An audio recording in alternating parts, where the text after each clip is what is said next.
All right, ladies and gentlemen, we welcome you live to episode number 25 of the Primetime Rundown Zoom interview series right here on the Eastern Observer and the Blackjack Media Networks. I'm Joey Jarzynka. We cannot thank you enough for joining us here on this Monday evening, 8 p.m. Eastern Time. We are joined here and beyond blessed to have MLB.com New York Mets beats writer Anthony DiComo. Anthony, how are you? How have you been? And how are things in quarantine? How's the family? I'm good, Joey. Thanks. That's a very nice introduction. Things are good. Things are good. You know, it was interesting at first, kind of going through everything. I think no one really expected or knew what to expect, but as time went on, I can say I got the most out of quarantine, and I'm happy that baseball is coming back now because I missed it. I missed doing my job. Not that I wasn't busy and working and all that in March, April, May. But it was different, and I like covering baseball. I like going out there and watching games. So I'm happy to be getting back to that now. And now the new normal, Anthony, is going to be kicking in. We can only imagine what the new normal is going to look like. We were actually just speaking with your counterpart from the Philadelphia Phillies, Matt Gelb, just a few, I believe, on Thursday, if I get my days right. Yeah, Thursday. And every day obviously seems like a Thursday or a Monday these days.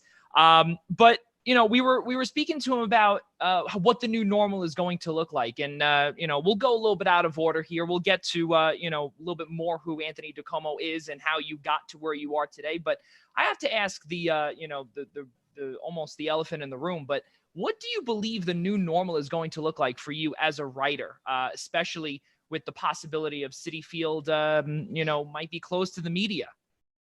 Yeah, I guess I have to explain the old normal before the new normal. The old normal is that, as a baseball writer, it's the best sport to cover from a journalistic standpoint because our access is so good and has historically been so good throughout the years. We get to know the players on a level that you just don't get covering the NFL or the NBA. Or the NHL. It's just different. There's more time in spring training. There's more time during the season before games. The pace of baseball has something to do with that, but also writers over the years have lobbied and argued for our access, and it's done us a great service, and in turn, that's done readers a great service because they get to know players in a way that you just can't in other sports. So it's something that I've taken advantage of throughout my career. It's something that I think any good writer takes advantage of. And it's something that's going to be challenged this year because we're not getting that. We're not getting in-person access. We're getting Zoom access. It's going to be no different than you and I talking right now. And certainly that's understandable given what's going on in the world. But it's also something that's going to take, some getting used to. And we'll see. We'll see how it goes. Talking to players after games this way versus going up to their locker and talking to them that way. It's going to be a different experience. In a way, I'm intrigued to see how it all works, how it all goes down. I will be at Citi Field covering games there for as long as it's allowed. I don't think I'll be going on the road. Seasons past, that would be an automatic going on the road. So it'll be different, and I'm interested to explore it. Yeah, it's definitely going to be very, very weird for sure to see what the new normal is going to look like. And for some, we know obviously in Florida, Arizona, the coronavirus cases have spiked. So it's probably better off that you stay here at Citi Field and stay right where you are now to write your stories. But let's go back all the way to the beginning and to where things started for you. You went to BU, Boston University, class of 2007. You graduated Bachelor of Science Print Journalism. Talk about your journey to MLB.com. And did you want to write all your life? Obviously, with print journalism being that, I think I answered my own question, but give us a little bit of background there. Yeah, someone's found my LinkedIn profile. And yeah. I apologize. I had a little something in my eye. I think we're good now. But it's all good. Yeah. Yeah, I for as long as I kind of understood what this profession was, I think I had an interest in it. I was kind of the classic story of the kid who grew up in as far back as I can remember, spreading out the newspaper on my kitchen table and just devouring the sports section. For me, I grew up outside Boston. It was the Boston Globe. And I would just read that to cover to cover every single day, right down to the agate on the back page, and what high school teams were beating what high school teams in lacrosse, whatever it might be. I would read every single word. So by the time I got to high school, I was certainly interested in that. I joined the school paper there, liked it. Got to college, kind of was interested in that, joined the school paper there, loved it. And it just kind of evolved from there. You know, one of the things I get college kids all the time will kind of get into my DMs and ask me if I have any advice for young aspiring writers and this and that. And I always say, you have to get out there and do it. You have to, you know, take the extra steps that other people wouldn't. And I usually tell a couple of stories. One is I took a sports journalism class in college. It was the greatest professor I ever had. His name was Jack Fallow, a former Sports Illustrated writer teaching at Boston University. And he taught us kind of the ropes of how to be a sports writer. But more than that, his whole thing was he wanted to get as many kids jobs as he could. And he was always bringing us different job offers. And one day he came in and said, do you want to, just to the whole class, not to me, do you want to work for the Boston Globe? I can get you a foot in the door. You can, you know, go there, you'll answer phone calls, you'll do this and that. Maybe there'd be a chance to write down the line. Here's the catch. You have to work Friday and Saturday nights at like 8 p.m. to 2 a.m. And I thought everyone was going to be clamoring for this opportunity. It turns out I was the only one in the entire class, a sports journalism class, who took him up on it. And I couldn't believe it. And look, when you're a college kid, I get it. Giving up your weekend nights is no small thing. You only get that once in a lifetime. But for me, I was so focused, so laser focused on wanting to do this that it was a no-brainer, and I couldn't understand why more people didn't take him up on that. So it was things like that. It was literally calling up sports editors from newspapers out of the area. I remember once the Chicago Fire, MLS, were playing the New England Revolution in a playoff game, and I called every Chicago sports desk asking if they needed a stringer to help them out. I was willing to do it for free. It's things like that. All of a sudden you have this collection of bylines, this collection of clips. You have a longer resume than another college kid who just worked for their student newspaper, because at the end of the day, every college sports writer, you know, who wants to go far in this business worked for the student newspaper, was probably the sports editor at the student newspaper. You have to find a way to separate yourself. And I'm glad I did, because I stumbled into an MLB.com internship and I haven't left. I love the company. I love the idea of being on a beat. I've been on a beat since 2010 now, covering the Mets, and I always enjoy it. I say it doesn't feel like work, because every day I get up and I enjoy watching baseball, going to the stadium. It's a great job for me. Yeah, and right after or right before your time at MLB.com, you worked with, and again, I did get a look at your LinkedIn profile, MetroWest Daily News.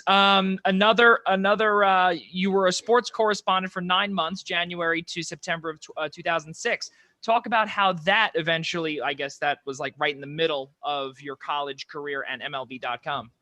Yeah, that was when I was still in college. Another great job. You know, whereas the Boston Globe was kind of a great line on my resume and really one of the most fun jobs I've ever had, getting to interact with the real life writers there, Dan Shaughnessy, Bob Ryan, the editing staff there, which was world class.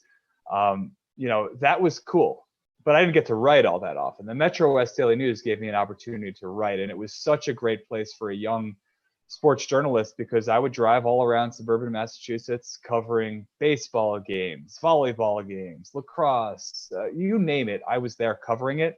And it wasn't just a 100-word blurb in a newspaper. I was getting to write 800, 900-word game stories about these things. And it was really, really cool. You really learn how to report, because you have to be there. You have to find the coach, you have to find the players, you have to keep track of the stats yourself, you have to do all these things, frankly things that I don't have to do today in my professional life when I have so many tools around me to kind of help out. So you really kind of cut your teeth in a great way, and getting to write, getting to make mistakes, getting to just kind of learn the industry inside and out. Such a great job. I would recommend any aspiring journalist to try and work for their local paper, because you'll get to do things that you just wouldn't get to do other places. Yeah. And just to be able to, again, with the sacrifice of the Fridays and the Saturday nights as a college student, because as you said, you were the only one in that sports journalism class to basically get up and go to the Boston Globe. That really is remarkable, because you have so many people that would go for that job in a matter of seconds. and everyone just sat back like this, and Right. you took full advantage of it. And obviously now they're all kicking themselves saying, yeah, I remember that guy, Anthony DiComo. Now he's covering a beat and he's traveling with the Mets. It's absolutely surreal that happened. And we'll get to the fact of the matter is also you are going to be an author in just a few, well, actually not you are going to be, you are an author. The book comes out, I believe October, that is, or in that range. Yeah, October 13th. October 13th, The Captain, a memoir, David Wright and Anthony DiComo. Really good stuff. We'll get to that in a second, but you are also the chairman of the Baseball Writers Association of America, New York chapter. Talk about what goes into that in addition to your Mets beat and how difficult that is. Is there like a dinner that you have to get prepared for, that you have to set up, especially with you being the chairman? You are the person that runs it. Yeah, well, I was talking earlier about how the access in covering baseball is so great. A big part of that is the Baseball Writers Association of America, which has been around for, I believe, over 100 years, and certainly over 100 years, because we've been holding a New York chapter dinner for, I believe, 96 years now. So being chairman of the local chapter is kind of twofold. One, and this is the case in any chapter around the country, whether that's New York, Boston, Los Angeles, whatever, you're there to kind of make sure the access protocols that have been negotiated between the BBWAA and Major League Baseball are enforced. The main point of the organization is to make sure that sports writers who cover baseball have uniform access across the league, get access to these guys, get everything that we need to make the content great.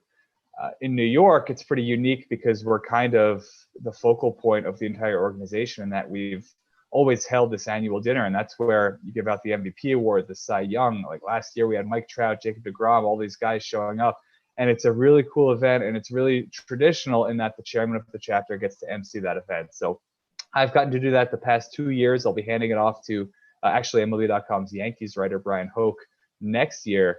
But it's just an absolute career highlight getting to stand on that dais, MC the night, call up these baseball legends, Hall of Famers, both guys that I cover and guys that I don't cover, getting to know guys. It's just a really awesome event. It's far more than just a line on a LinkedIn page. It really is. It has been a career highlight for me, and I'm so glad that I did it. Yeah, and especially because, as you said, it's more than just a highlight on your LinkedIn page. When you heard that you were named, how does it work? You were obviously named chairman, but then the moment that happened, or however it happened, what was the feeling like for you saying that, wow, especially because the New York chapter, as you said, is the focal point of this association, with it being the focal point, the Mount Rushmore of the Writers Association and in the country, and you, Anthony DiComo, are the chairperson. How does that feel to you? I think my first thought was, oh boy, this is going to be a lot of work. No, I had a little bit of a lead in. We have in New York, we have a vice chairmanship and then a chairmanship, and typically the vice chairman becomes the chairman. So for 2 years, I was kind of in that role. I knew it was going to happen. So, it's a good system because I was able to see our previous chairman, a good friend of mine, Mark Carrig, who works for The Athletic now. He was chairman for 2 years, and I was able to see how he went about the process, both of dealing with the Yankees and Mets on access issues, but also doing the dinner, which is just a huge amount of time goes into it. It's not just the dinner itself, but it's advertising. It's working with our dinner director on seating assignments, making sure that working with teams and agents on making sure that the players are going to show up. And there are so many things that go into it before just showing up with the script and going through it. So a ton of work. It's the type of thing where every chairman has always said 2 years is enough. As much as I loved doing the dinner for 2 years, I'm happy to hand it off to someone else. I'm super glad I did it. I'll let Brian Hoke do all the work this year, and but I'll stay involved and I'll help out in any way I can. It's like I said, it's a fantastic event, and one of the coolest things I should mention about it is that it's open to the public. It's not cheap. It's a big ticket dinner, but if you have the means to attend, I would highly recommend it. It's just a unbelievable event for baseball fans. You see these guys outside of uniform, outside of the context of Major League Baseball stadium, and you get much more of their personality than you ever do during the regular season. So I'd highly recommend it for fans who have an interest in baseball, especially in New York. There's always Yankees and Mets in attendance to check it out next year. Yeah, I may have to save up a couple of pennies in my piggy bank and get there next year. That would be, well, if obviously, again, we don't know what the whole deal will be, what the new normal will be in any venue, whether it be dinners or stadiums. So now obviously baseball is back, 60 game season. As we said in the open, coronavirus is beginning to spike in the southern states, Arizona, Florida, predominant southern teams, Marlins, Rays, D-backs. You got even in Texas, the Rangers, the Astros. Now, let's hear a little bit about what you would think for this upcoming season, because the universal designated hitter is coming to baseball, and the National League we will not be seeing pitchers bat for the first time ever. Your thought on how the Mets benefit from this extremely? Yeah, I think it's a big benefit for the Mets, more than maybe any other National League team. They've got a guy in their organization who I'm sure most baseball fans have heard of, Yoenis Cespedes, who hasn't played in 2 years. Not really sure if he's capable of playing the field at this point. We'll see when the team gets together later this week. But I think the assumption is that even if he can play the field, he can't do it every day. So to have a guy like that who has the track record of being an all-star caliber hitter, a 30-plus home run hitter, all of a sudden you can insert him at DH, whereas you might not have otherwise been able to use him. That's a big benefit coming your way. So I think the Mets are uniquely suited just because of Yoenis Cespedes.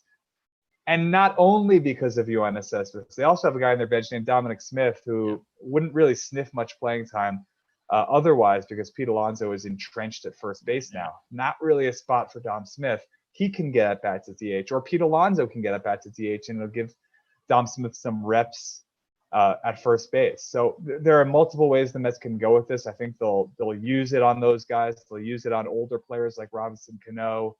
They'll use it on maybe a JD Davis, who's a good bat and not as good of a glove. They can use this DH to their benefit because they have more than 8 quality hitters. Not a lot of National League teams do, or a lot of National League teams, I should say, don't have 8 quality hitters. So I think it's a big boon for them. Someone was asking me the other day, does it cancel out the fact that they lost Noah Syndergaard to Tommy John surgery? Probably not. I'll always take the pitching, and Noah Syndergaard was a big loss for this team, but having that DH certainly helps the Mets. Yeah, there's no doubt about it. I've said countless times to a few friends of mine that, who benefits most from it if this happens. And I said the Mets easily because of Robinson Cano. And if Cespedes can stay healthy, really, really good stuff, especially also on paper, their roster is playoff worthy, when you look at it, and especially Rick Porcello too. If you get him on a good year, boy, he can really be something.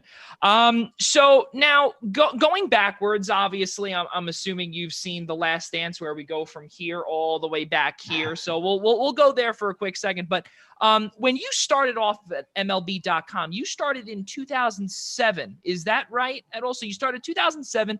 And then you were eventually promoted to Mets beat writer. Now you started off as you said, an intern / reporter type thing. Talk about the beginning of your MLB.com career that eventually, elaborated into your life now.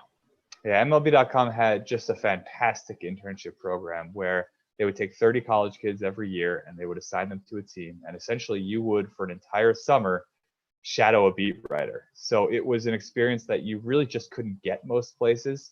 And I was living in Boston. I was going to Boston University at the time. I actually realized that if I got this internship, I had enough credits that I could actually technically graduate a semester early. So I did that basically so that I could move down to New York. I had 3 preferences. My first preference was in Boston because that's where I already lived. And then my numbers 2 and 3 were Yankees and Mets because that was the next closest place. And I was familiar with New York. I was actually born in New York. It made sense to me. I wound up not getting the Red Sox, not getting the Yankees, but I got the Mets. And it turned out to be the best possible thing. The Mets beat writer at the time for MLB.com was Marty Noble. Mets fans probably know him as a long-time Mets beat writer. Before MLB.com, he worked at Newsday for a long time. He was with the Bergen Record. He had almost 45 years in the business. He actually passed last year. But Marty became just an amazing mentor to me. He was getting on towards retirement age, and he didn't have a lot of patience for a lot of things. So he would often just tell me, "Oh, you write the notebook today. You write the game story today." And I was getting, much as we were talking earlier about the MetroWest Daily News and just getting to write and really cut my teeth, I was getting to do that all over again at a higher level at MLB.com, covering these baseball games, at a place where people were really reading in big numbers. So people were getting eyes on my stuff, and it was just a great situation, A, doing that, but B, seeing the way that Marty worked the clubhouse. He was one of the all-time greats I would say, in working a locker room, working a clubhouse, getting to know players, finding out information. And that was something, I think from a young age, I was always pretty good writer, reporter, maybe not so much. And I think that's one that never really came naturally to me. And I was worried as coming into the business that, am I going to be good enough reporting wise? I was confident in my writing, but am I going to be good enough reporting wise really to hack it, especially in the nation's biggest media market? And Marty was one of the guys that I looked to and learned from. And you look around in New York, and it's Joel Sherman, it's Jack Curry, it's all these guys who are just I could name a list 20, 30 deep. All these guys who are just titans of the industry. And I'm seeing the way they go about their jobs. I'm seeing what they do in the clubhouse, and then looking at the newspaper the next day and seeing what they wrote, what came of it.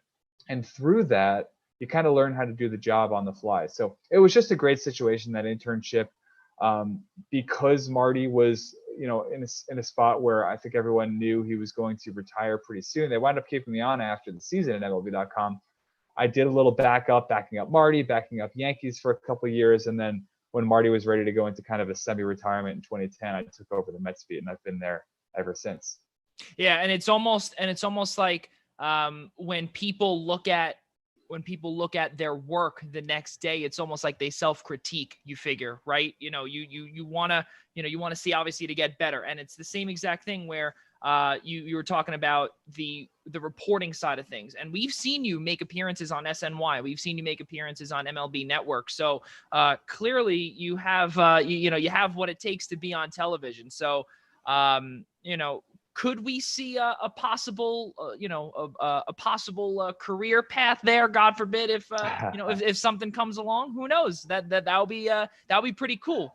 Yeah, it's been funny doing this job, because I know another thing that I say to college kids a lot, or people interested in the industry, is that it's so much. This job is so much more than it used to be. It's not just you go to the ballpark, you write a story or two, you come home. You have to be proficient now in social media, in multimedia. You have to be able to do things on TV, and especially that TV aspect. It was another thing that did not come naturally to me. I was not comfortable in front of cameras the first time I did it, or probably the first 50 times I did it. And just doing more and more reps, I think, helps a lot. I think I've gotten better at it. So with help from a lot of people along the way.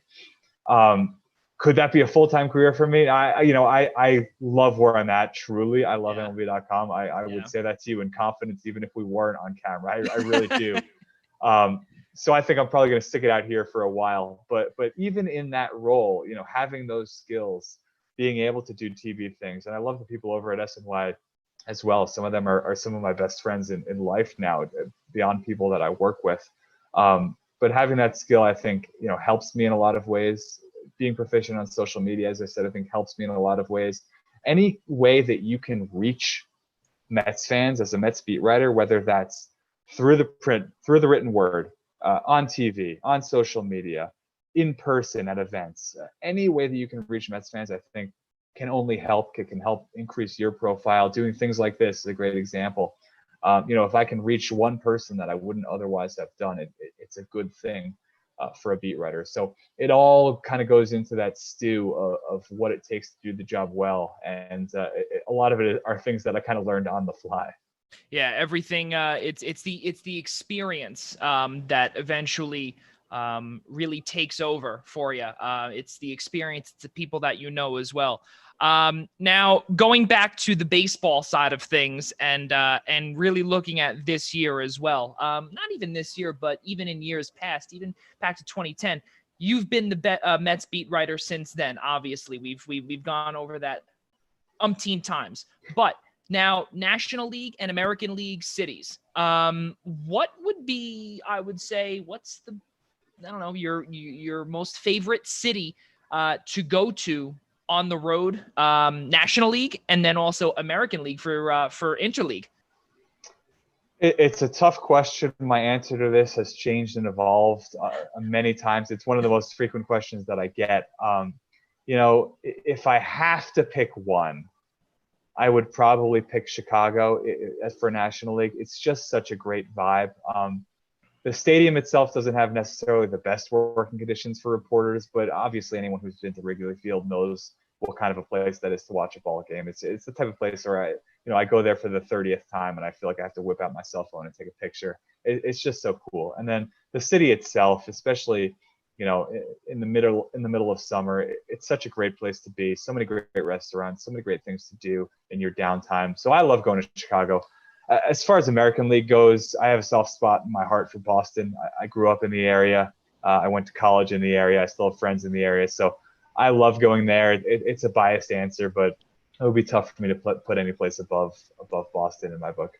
Now, now with Chicago being your answer, I'm going to ask you this one: Chicago deep dish or New York style? You know what? I hate the question, and here's why: because they're not comparable, and people act like you have to pick one or the other. You can enjoy both. Deep dish is the casserole, essentially, is what it is, and it's delicious. Obviously, New York pizza, thin crust, is delicious. I love them both. I refuse to choose. There you go. I love that answer. That's fantastic.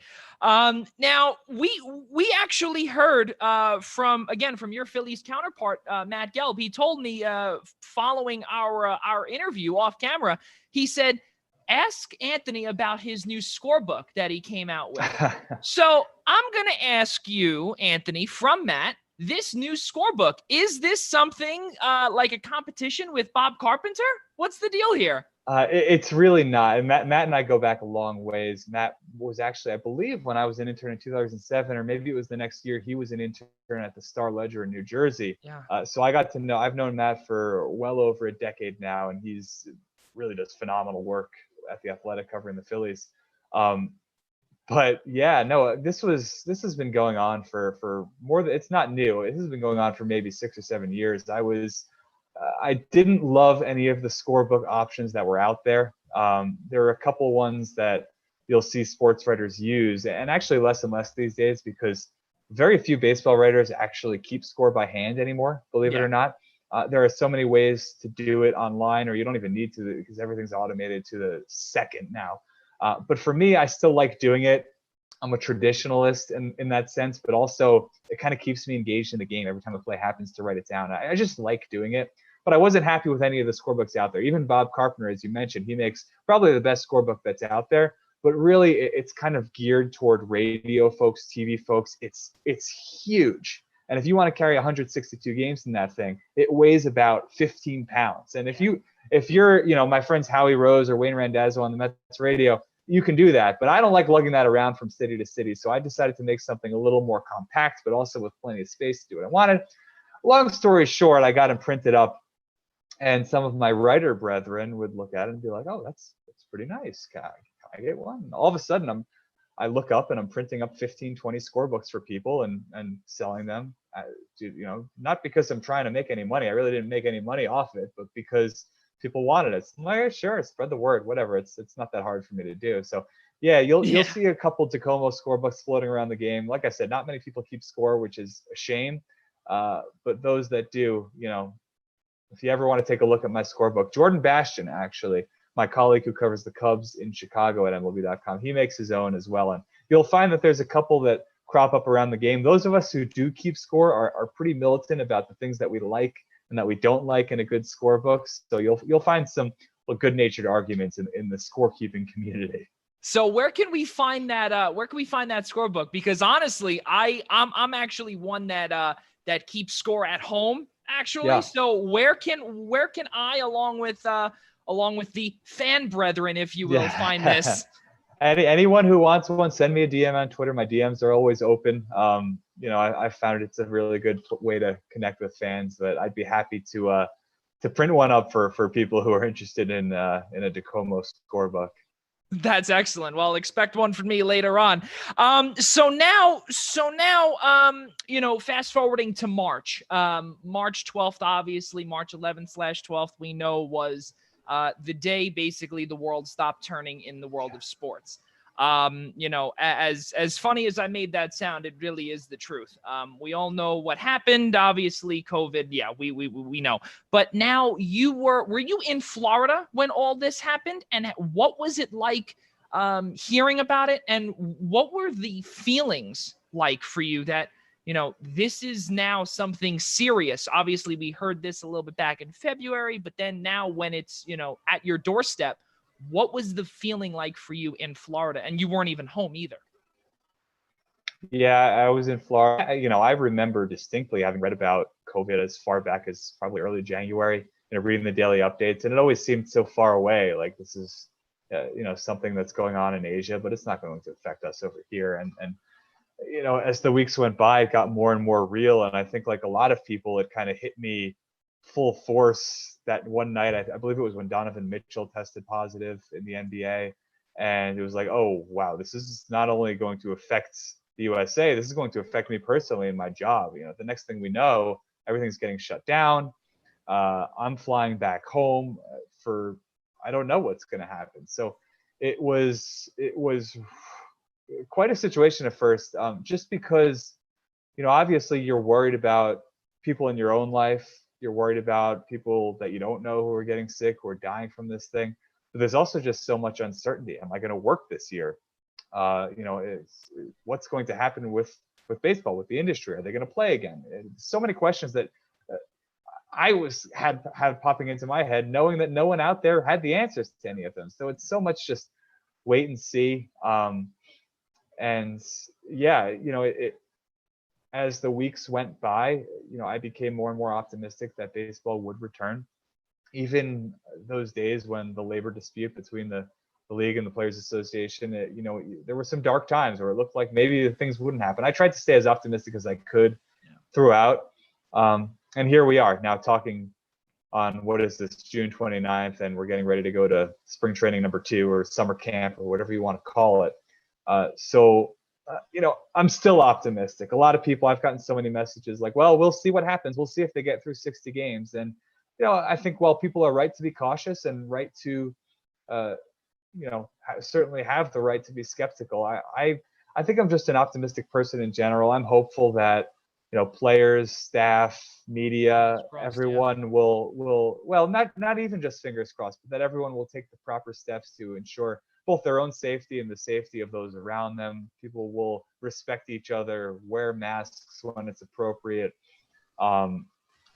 socially distance whenever possible at these stadiums, and do the things that are needed to do to keep this thing running. Because if it has to get shut down because of the coronavirus, well, that's not a great situation for anyone, because A, it means we get no baseball, but B, more importantly, it means that the disease has come back in such a way that we're all kind of at risk and in danger again. And I don't think anyone wants that. So I just hope that people will be responsible and that we can, get through a season and have everyone be happy and have it work out to, the best way possible. Yeah, there's no doubt about it.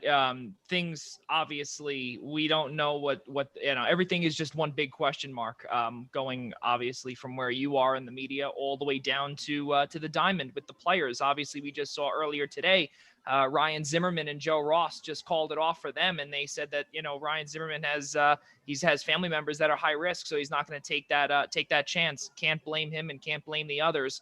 That could potentially put themselves and their families at risk. Now we look at some of the possible asterisks, Anthony, and you look at the, so would a player hit, let's say 360 in 60 games, or a Hall of Fame vote, or just the World Series general statistics? What are your thoughts on the, he had a great season, but then when you look at it down the road, how does that affect all of the statistics? How does that affect, is this certain player a great player? How does this affect free agency, trades, etc.? Yeah, my thoughts are, we need to take this season for what it is. And if, let's say, the New York Mets win the World Series, that can't be poo-pooed just because it's a 60-game season. It's still a hell of an accomplishment. Let's say Jeff McNeil hits 410 over the course of a 60-game season.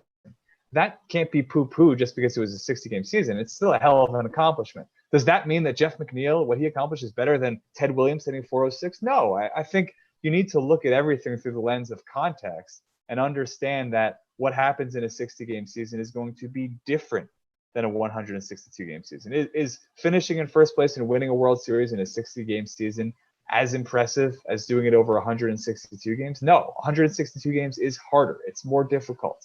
It is the grind that defines baseball. But that doesn't mean that whoever wins the World Series this year didn't do something pretty special for their team, for their club. That doesn't mean that whoever wins the home run title and the batting title didn't do something pretty special. They just did it over a shorter period of time. And I think we can appreciate that, or I hope we can appreciate that with the nuance that it deserves, which is it's a good thing, it's an important thing, it's a special thing. It's not a 162-game season, and we can separate those two things. It's kind of like deep dish versus thin crust, right? They can both be good. Yeah, absolutely. That's it's tough. It's weird. It's weird to think with this 60 game season that not only that baseball is going to begin, but it's going to be 60 games, and then we're going to see obviously the averages being higher and everything, and you're going to be hearing a lot of the outside chatter of, oh, this guy did better. This guy doesn't deserve to obtain a World Series ring, or this team, this random team, potentially the Mets, or even who knows? I don't know. I'll throw it out there. The Marlins. Wow, they won the World Series. Who would have thought that? That's it's definitely an accomplishment for sure. But as we get into the top of the ninth inning of our little conversation here, because summer is officially here now, we needed something to look forward to, Anthony. And obviously with the New York pause, shelter in place, quarantine, whatever we want to call it, we had nothing to look forward to except sitting inside. Now that we're able to, go back outside a little safer, if you will, what ice cream flavor are you really looking forward to having? And we've asked every single soul. You are now number 25, guest number 25. I'll give you a little hint here. Your counterpart, Matt Gelb, said his was cookie dough. There's a whole bunch more, but we'll get to that later. What is yours? And let's put that to the list. You know what I'm looking forward to having again is the Lemon Ice King in Corona. I think a lot of Mets fans are familiar with it. It's right there, not far from the stadium. But they have about 50 flavors of Italian ice, and I love their chocolate chip Italian ice. It's like a vanilla ice with little mini chocolate chips, and it's just phenomenal. I think that might be my answer for ice cream as well, is chocolate chip. I mentioned earlier I'm kind of a traditionalist in a lot of ways.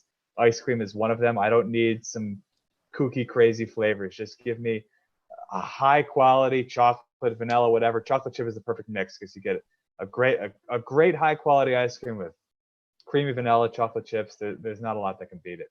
Chocolate chip. You and the Atlanta Hawks play-by-play man Bob Rathbun both have the same taste. Pretty cool stuff. So now let's keep moving along here. Now, obviously you were talking about, you have been answering some collegiate students, and their advice or anything. But now, because we've been sheltered inside, we've been told not to go anywhere. Now, obviously, as we said, things are slowly beginning to open up. But obviously back in April, April showers bring May flowers. Yes, but it was raining a lot. And there would be times when, being told to stay inside, it affects with your mental health. And with aspiring journalists, broadcasters, athletes, etc., the list goes on. What would be your advice to give to someone that says, okay, I'm stuck inside, I can't see a ball game, I've seen these reruns on SNY or MLB Network umpteen times, what do I do here? What does Anthony DiComo say to that person? Read everything. And I don't mean just my articles on MLB.com. I mean, read books, read nonfiction, read fiction. It sounds like simple advice, but you'd be amazed how few people, especially younger people, do it these days. And it's so vitally important as a writer, because you'll pick up things that you don't even realize you're picking up. how to be a good writer, how to find your voice. Your voice tends to be an accumulation of all the people that you read in your life. It's not something that you can just manufacture. You can sit down and say, okay, this is going to be my writing style, my voice. No, it's something that happens naturally over years and years of reading. And it's almost like a lost art. And look, I'm guilty of it too. When I was in high school, I was the kid who barely read any of the books. I would pick up the Cliff's Notes, the Spark Notes of the books, and I didn't need to pass the test. So that's what I did. And I got to be probably in my mid-20s, and I hadn't really read many books in the last decade of my life. And I started getting into it again. And I realized, like, wow, why wasn't I doing this? So, a decade lost. But I just think it's so important for kids to do that, especially for people who want to be professional writers. If you're not reading, you're just not going to develop into the type of writer that you want to be or that you need to be to succeed. So do it. Pick up a newspaper, read it cover to cover. Read the news every day, read books, read fiction, read everything. This is the perfect time to do it. You're at home, go sit outside in the hammock, go sit outside on the deck, on the porch, whatever, and read. That's my advice. Yeah, as obviously as negative as the news is now, left and right, we're seeing negative things in the unrest in America. It's obviously for some it's a little difficult, but I love the hard read that you gave there. That's it's an easy thing to do. Everyone can do it. So that's true. You're right. Now, because where you are now, obviously, I'm assuming someone was there to push you. Who was your biggest inspiration in your life, and for you to get here? Who's your biggest inspiration? Yeah, I don't know if there's a single person. There have been certainly a lot of people who have been influential in my career, starting with my parents, my sister. Talking about reading and writing, my sister kind of taught me before I was old enough to go to school. She would sit me down and we would read and write in notebooks that she had. So my family was always a big inspiration for that stuff.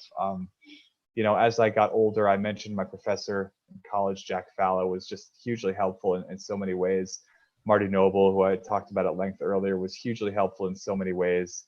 There were too many people for me to list here, but you'll find that. And I think that's not unique to sports journalism or journalism. In any industry, you're going to have people who help you out along the way, key people who further your career, who give you that push, that advice that you need. And my advice would be listen to those people, because you never know which of those little internships or jobs is going to be the one that winds up being important. You never know which of those people that you meet along the way is going to be the one that's going to help you out when you need it the most. So just build that network.